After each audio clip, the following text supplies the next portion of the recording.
Hoy vamos a hablar de los juicios. Los juicios presentan una opinión, es decir, que no son una verdad absoluta. Los juicios son veredictos, es decir, que nos permiten modificar el mundo y diseñarlo. Podemos decir que los juicios se diferencian de lo que son las afirmaciones porque las afirmaciones necesitan testigo y los juicios no.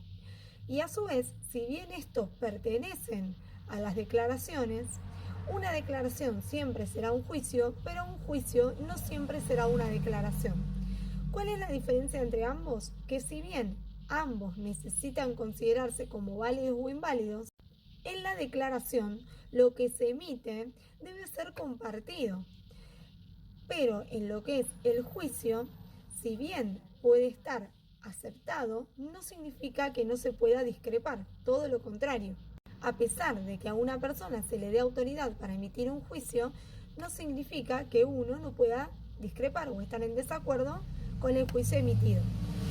La persona que pronuncia el juicio siempre debe tener evidencia de lo que dice, y el juicio pertenece exclusivamente al orador, es decir, a la persona que lo está emitiendo. Ahora vamos a hablar del juicio y el tiempo. El juicio toca los tres tiempos, es decir, que los engloba. Por un lado, el juicio se emite en un tiempo presente, pero se toma el aspecto pasado para poder fundamentar ese juicio. Es decir, que el juicio que estamos emitiendo en el presente va a estar fundado por una acción pasada que nos va a servir como evidencia. Y también estos hablan sobre el futuro. ¿Por qué? Porque a partir del juicio que emitimos, nosotros podemos ver las acciones que pueden llegar a darse a futuro y por ende prevenirlas. Y hasta también anticiparlas restringiendo el rasgo de esas acciones futuras. Ya que hablamos de futuro, decimos que se puede tener un futuro diferente. Esto se puede lograr, por ejemplo, a través del aprendizaje y a través de la innovación. El aprendizaje permite desafiar aquellos juicios que nosotros tenemos, abriendo la puerta a nuevas posibilidades.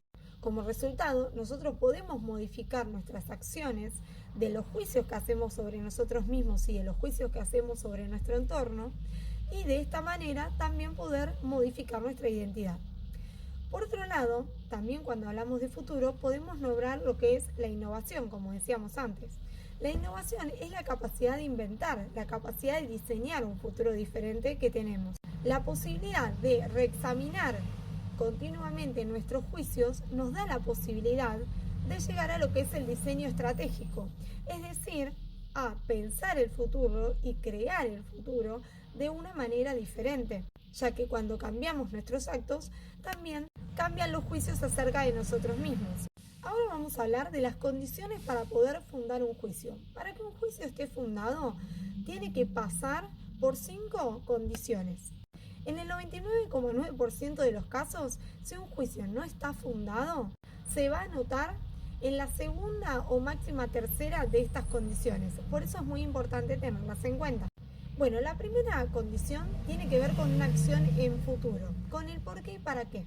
Es decir, al momento que estamos emitiendo el juicio, qué posibilidades a futuro se van a abrir y qué posibilidades de acción a futuro se van a cerrar. Después tenemos la segunda condición. Esta segunda condición tiene que ver con los estándares compartidos acerca de una acción proyectada a futuro. Tiene que ver con en comparación de qué o comparado con qué está emitido el juicio. Por ejemplo, los juicios al momento de emitirse se los compara con un conjunto de estándares de comportamiento.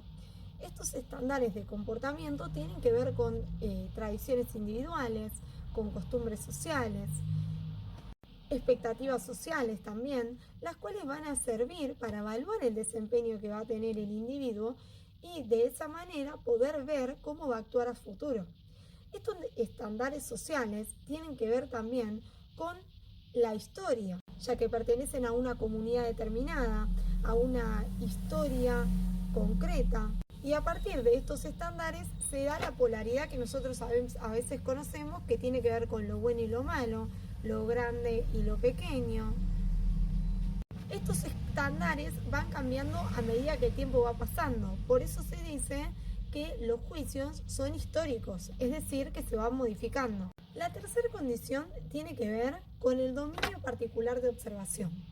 ¿Qué queremos decir con esto? Que cuando nosotros evaluamos un juicio, lo tenemos que evaluar desde un dominio determinado, es decir, en el contexto en el que se está dando. Por ejemplo, si una persona no es fiable en el ámbito de la economía, no significa que esa persona no pueda ser fiable en cuanto a una relación personal.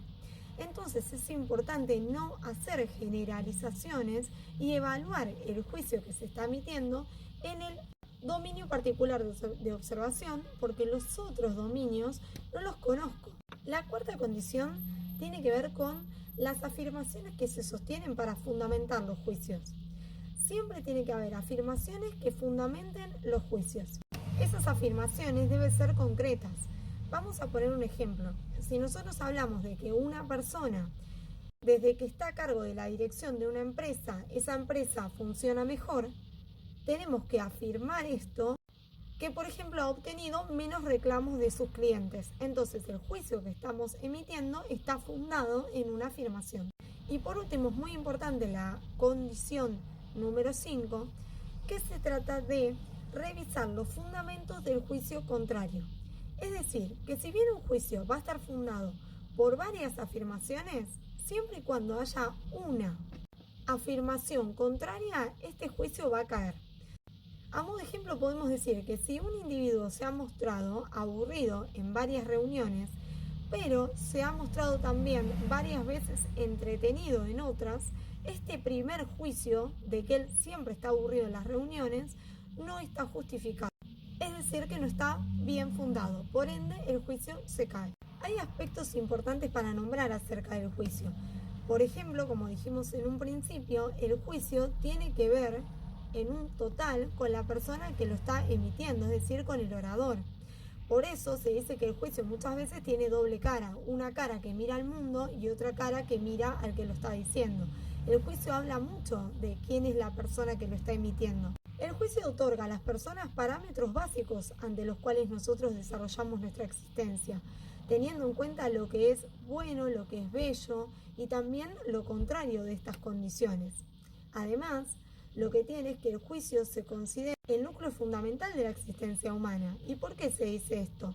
Porque el individuo constantemente está haciendo juicios, entonces atraviesa todos los aspectos de nuestra vida. También lo que nos permite los juicios es darle una dirección a nuestra vida y poder hacer transformaciones sobre la misma, eligiendo de qué manera queremos introducirnos en el futuro.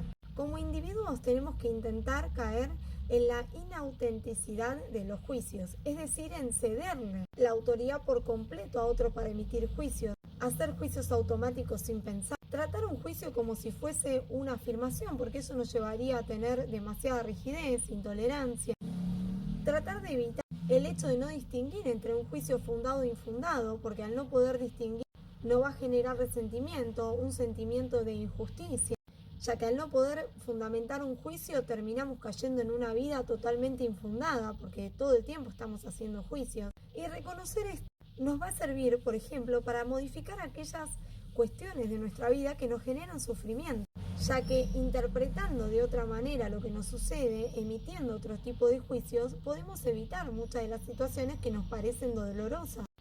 Por último, si tenemos que hablar de la confianza y el respeto, son dos factores fundamentales en los juicios. La confianza no solamente en los juicios, sino que está comprometida en todas y cada uno de los actos lingüísticos que nosotros realizamos. Y el respeto tiene que ver con la aceptación del otro, de una opinión diferente.